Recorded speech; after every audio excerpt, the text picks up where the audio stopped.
The horrible life of pirates you wouldn't survive. Untold history for sleep. Hello guys, today we will know about the gray horizon of the sea. The endless rhythm of the waves, and the quiet, weary lives of those who lived upon the salt water. Long ago in the early 18th century, this narration is here to help you relax, to let the heavy weight of the world drift away like a ship losing sight of the shore. There is a slow, steady truth to the life of a sailor, a life far removed from the stories of gold and thunder. It was a life of damp wood, of cold mist, and of the long, silent hours of the night watch. Listen softly. Let your breath slow down to match the rising and falling of the tide. As we step onto the deck of a wooden vessel, creaking gently under a blanket of stars, the ship is a world of its own. A small island of oak and pine lost in a vast, dark wilderness of water. It is midnight, and the air is thick with the scent of salt, tar, and old, wet timber. The only sound is the rhythmic lap of the water against the hull, a constant, soothing thud, over and over, like the heartbeat of the ocean itself. There is a quiet suspense in the fog, a softness that blurs the line between the sky and the sea. Life on this ship is not one of adventure, but one of deep, monotonous routine. The ordinary men who call this deck their home are tired. Their hands are calloused and stained with pitch. Their clothes are heavy with the dampness of the Atlantic. They move through the shadows like ghosts, performing tasks they have done 1,000 times before, checking the lines, tightening the canvas, listening to the wind. The deck is narrow, and the wood is slippery with the nightly dew.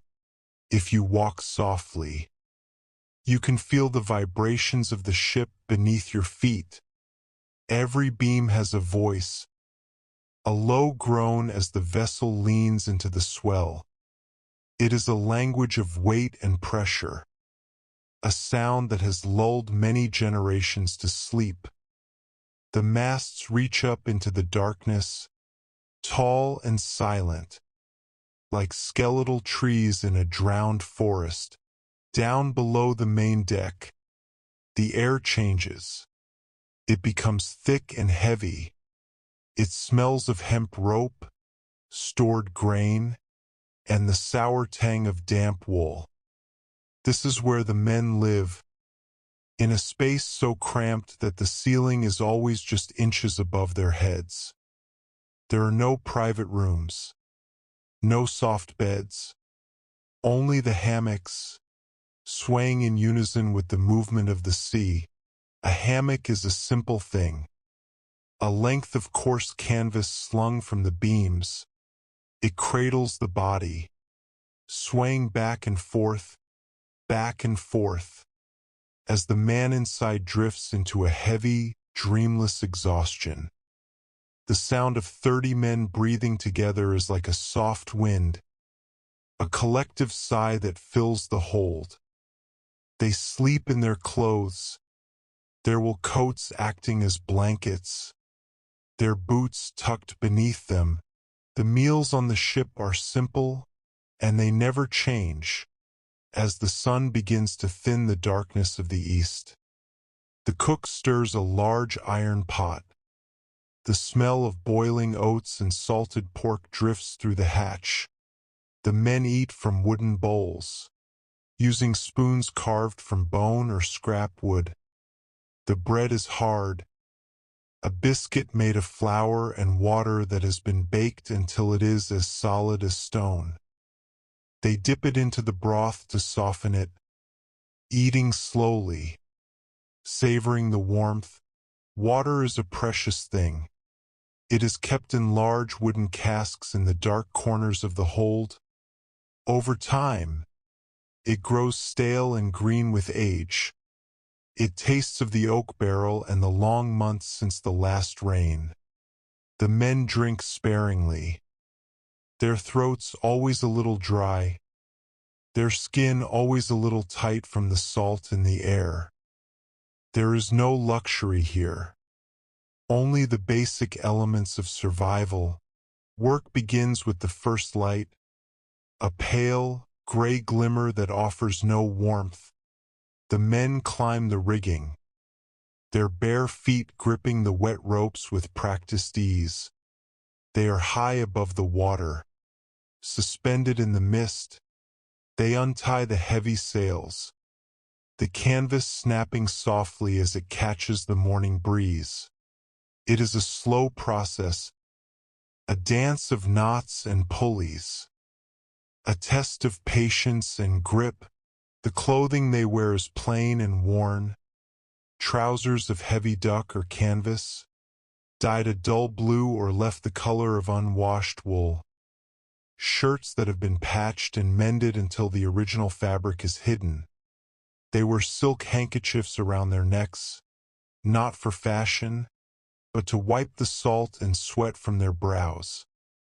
Everything they own fits into a small sea chest.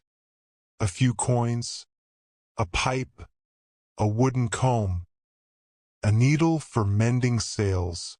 On the deck, there is always cleaning to be done.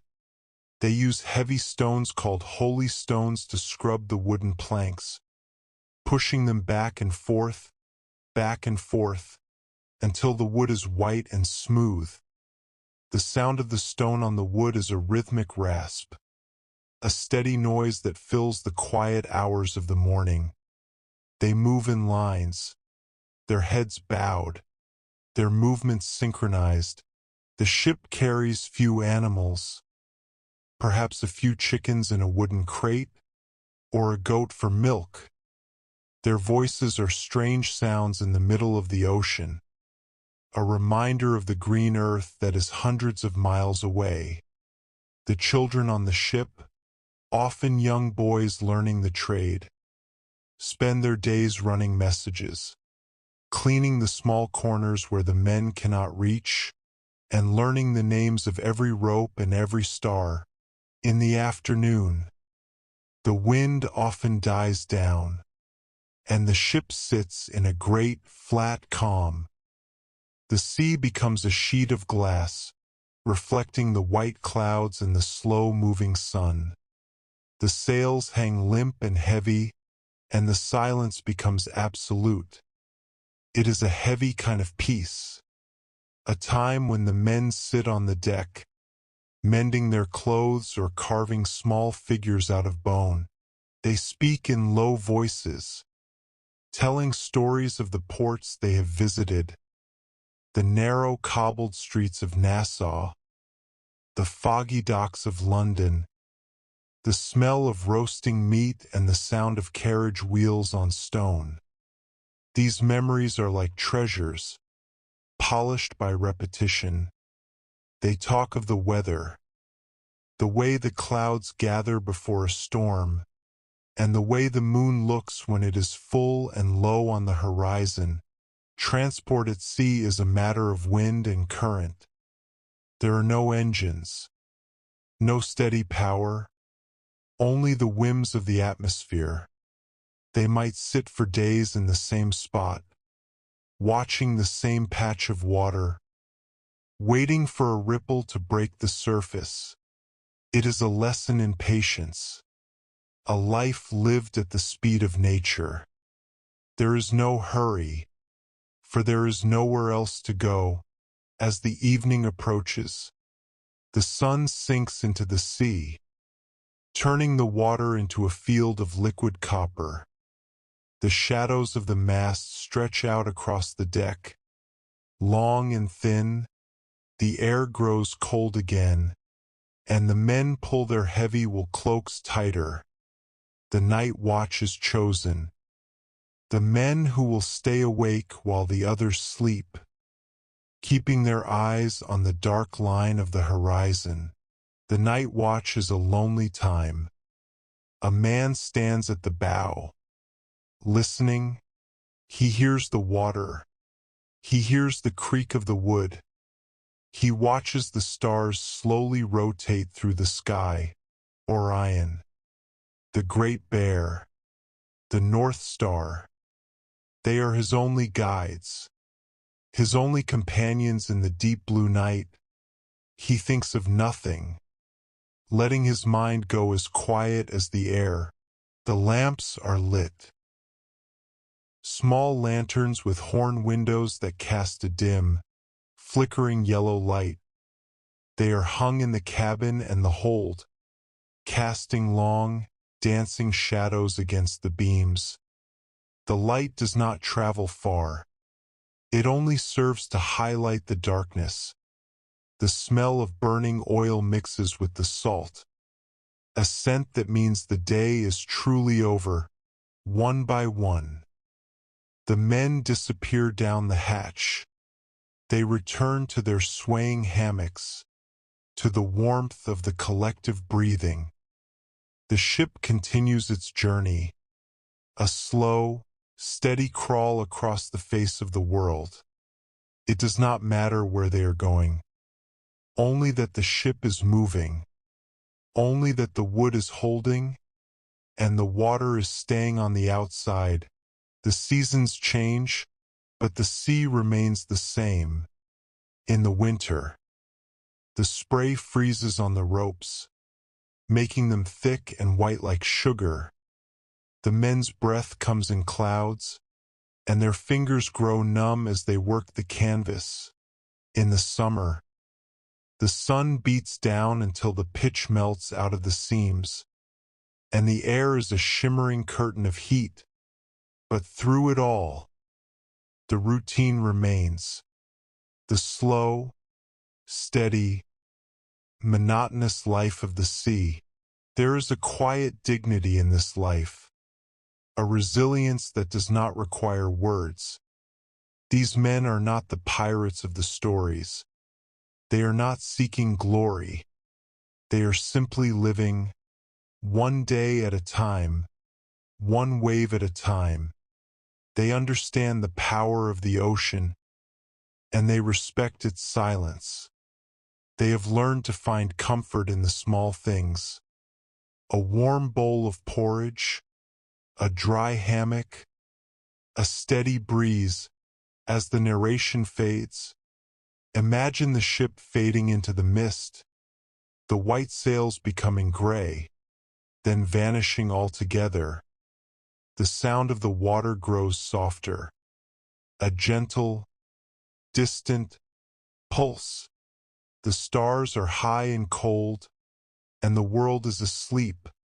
The wooden hull creaks one last time, a long, slow groan of content.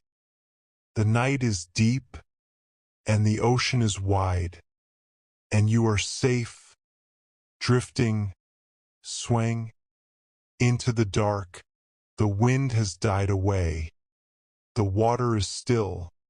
The ship is at rest, and the history of the sea is folded away into the shadows. Sleep now, like the sailors in their hammocks, lulled by the rhythm of the tides, and the endless, quiet peace of the deep. In the soft, fading light of the afternoon, we leave the swaying deck of the ship behind, and we step onto the heavy, salt-crusted stones of a quiet colonial port city. It is a place where the world of the sea meets the world of the land. A threshold of wood, stone, and fog. The cobbled streets of the port.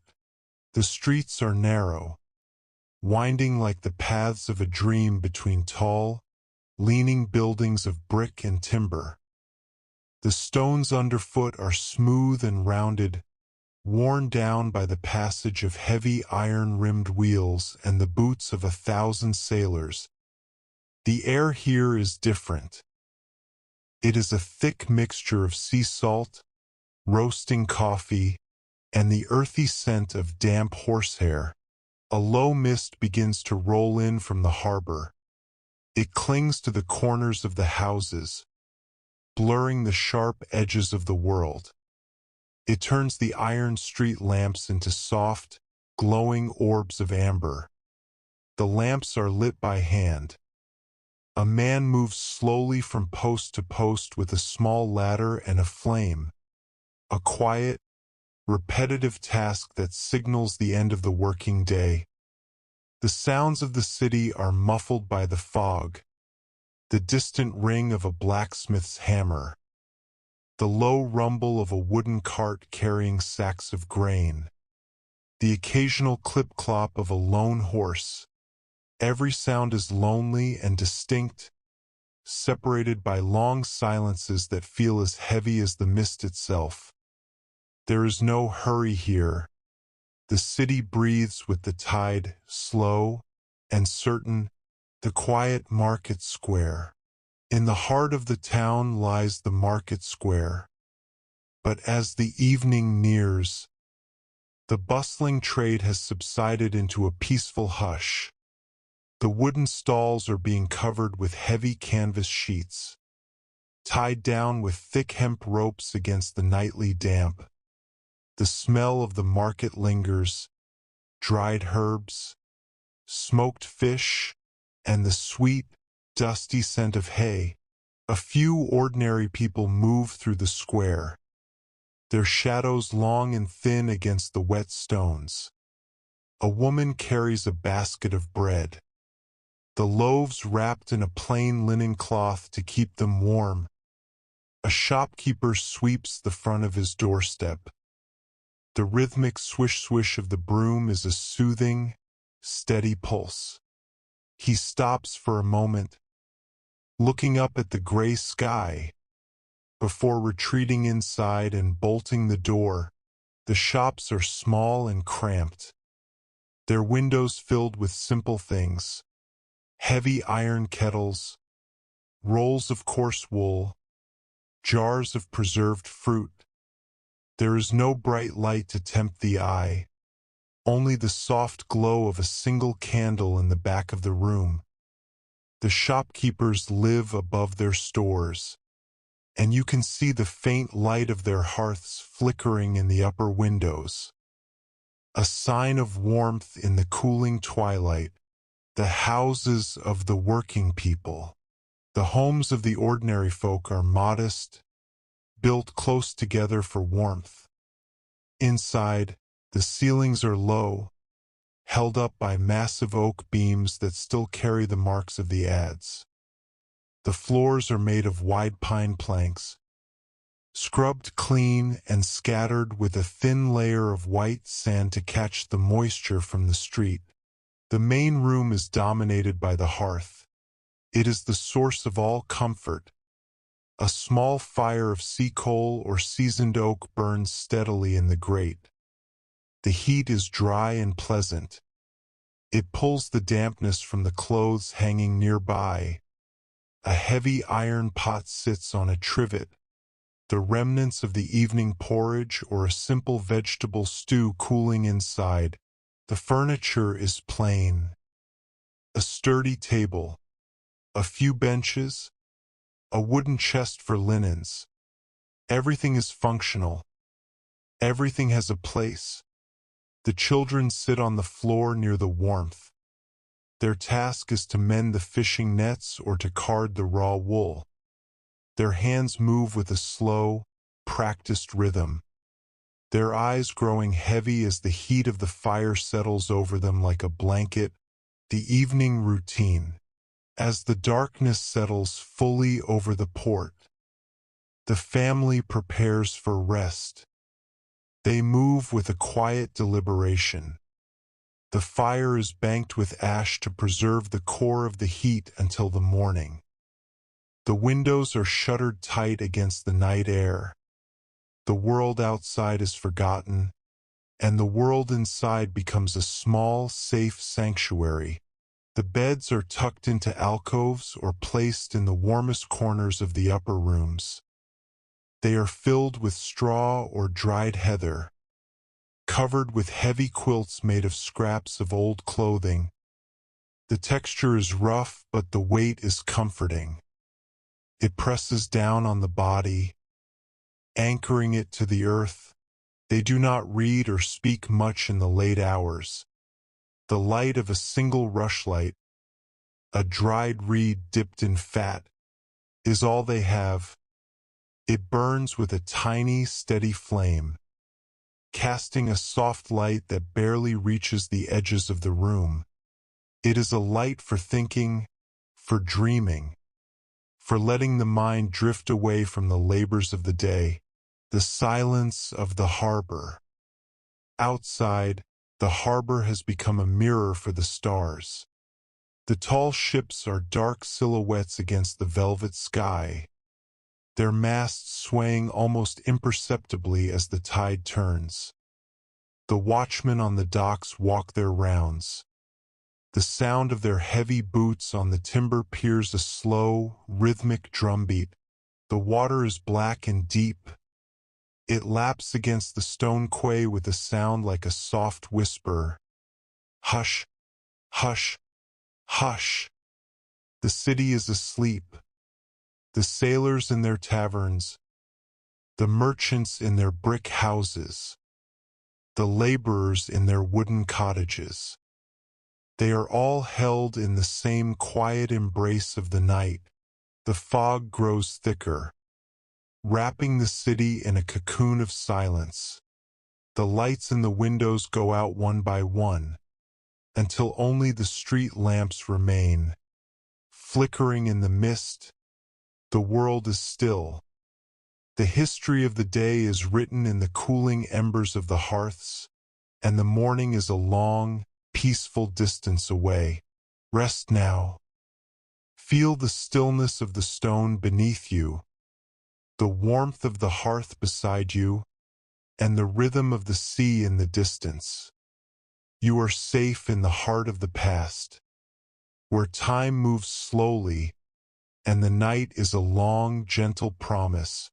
In the quiet transition of the night, we leave the sheltered harbor and travel out, far beyond the line of the breakwater, to where the sea meets the sky in an endless, dark embrace.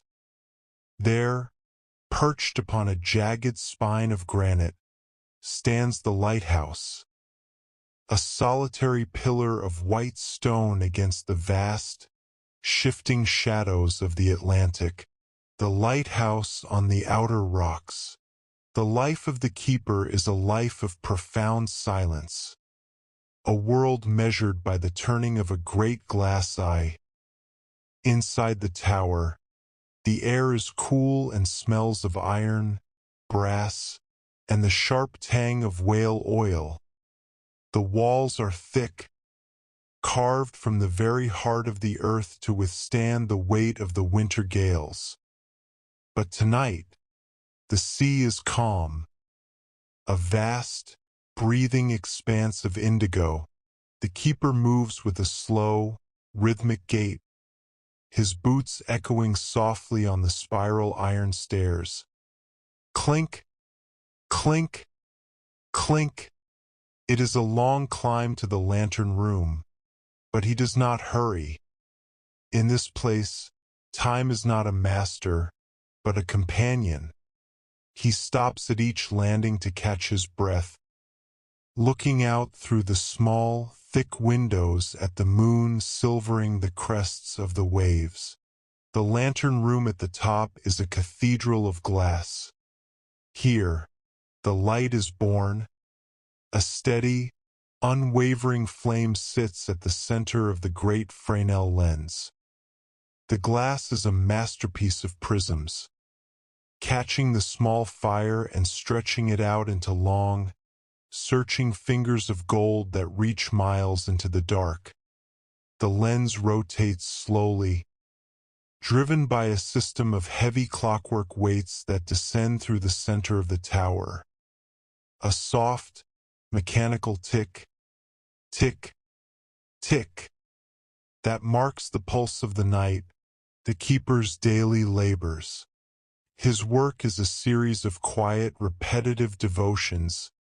In the dim light of the evening, he spent hours polishing the brass, the cloth moving in circles, back and forth, until the metal shone like a mirror.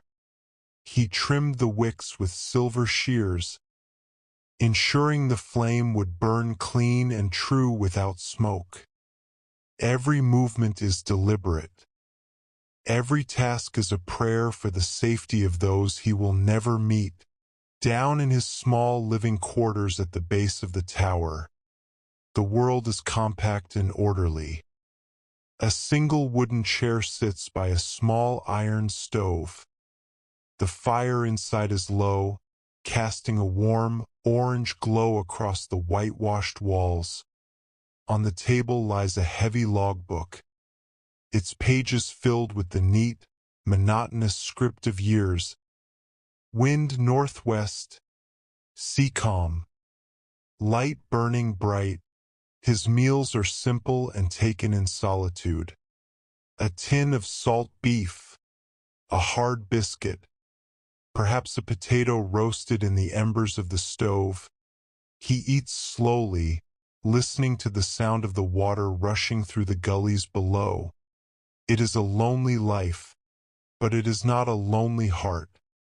There is a deep peace in being the one who watches, the one who holds the light against the encroaching dark, the night watch and the stars. As the midnight hour passes, the keeper sits in his chair near the lens. He watches the stars.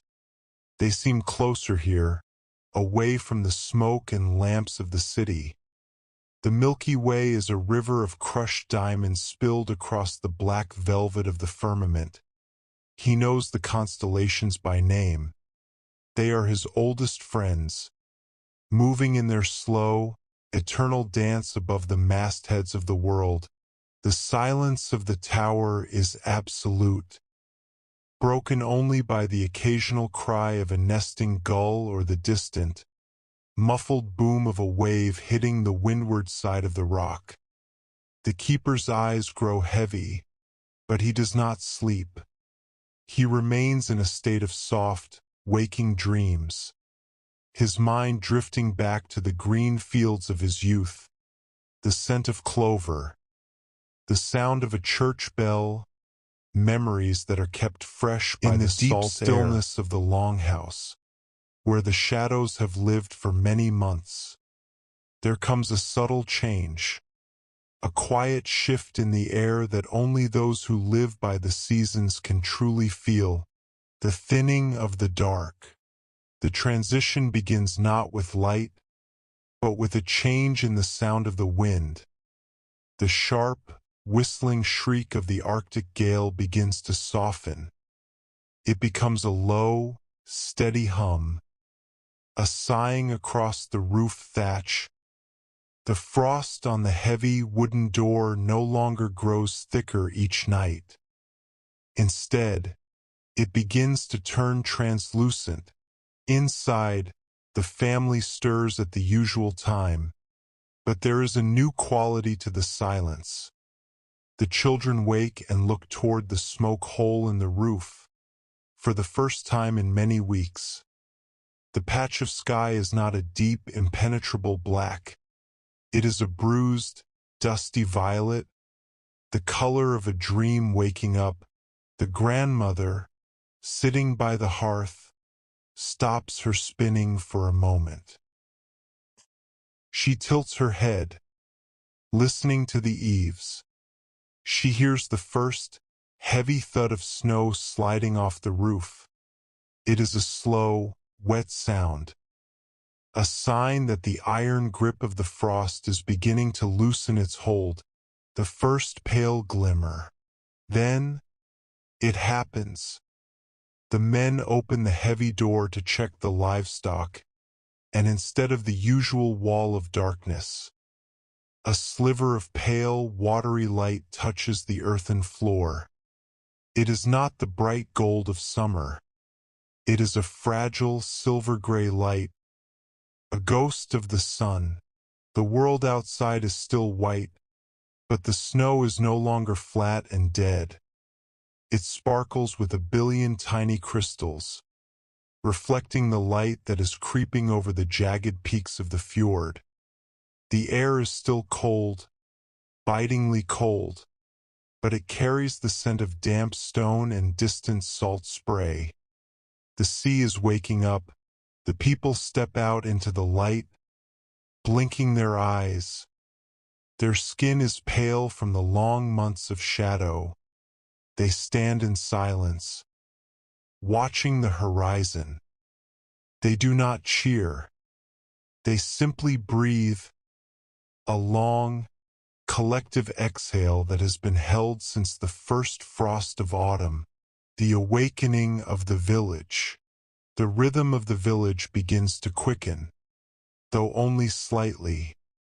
There is the sound of wooden shovels clearing the paths to the neighbors' homes, not out of necessity this time, but out of a desire to see faces in the light.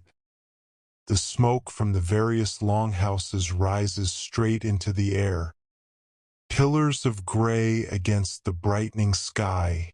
The blacksmith leaves his forge to stand in the sun. He holds his weathered hands out to the pale rays.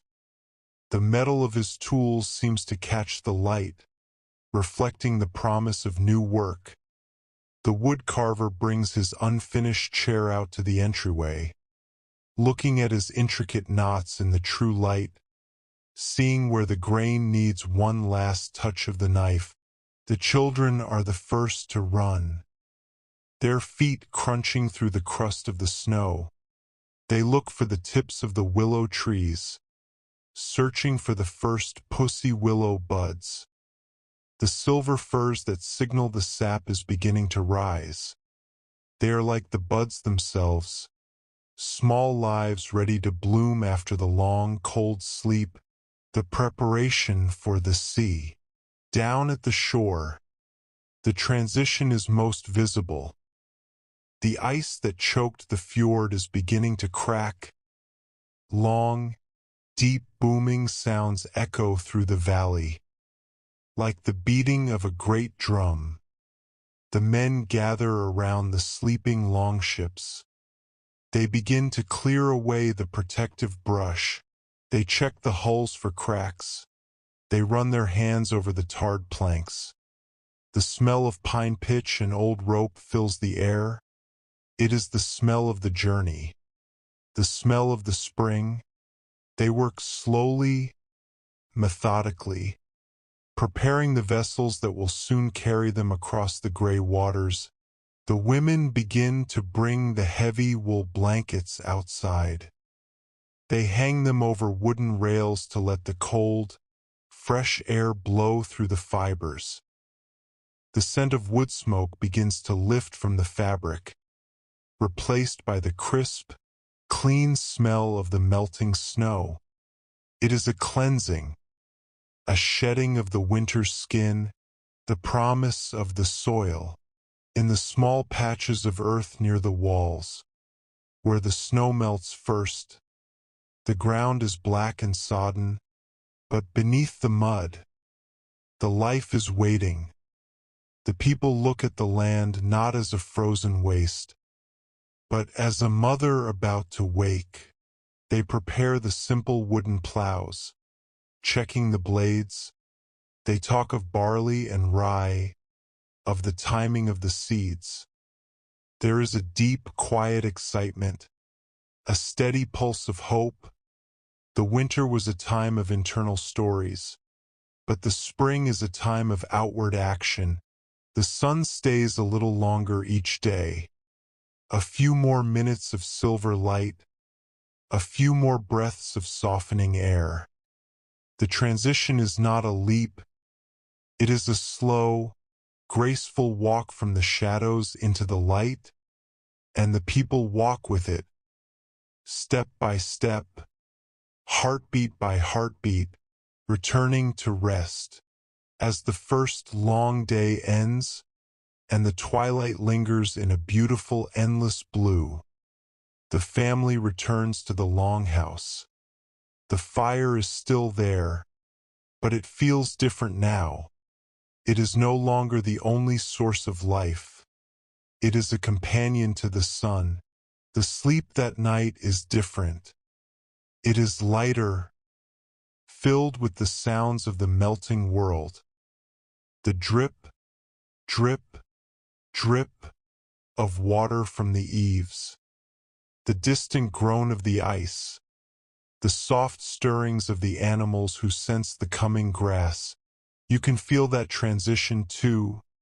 The shift from the deep, heavy sleep of winter to the light, refreshing rest of the spring. Let the warmth of the hearth stay with you, but let the freshness of the new air clear your mind. The cycle continues. The sun returns, and you are part of the rhythm of the earth.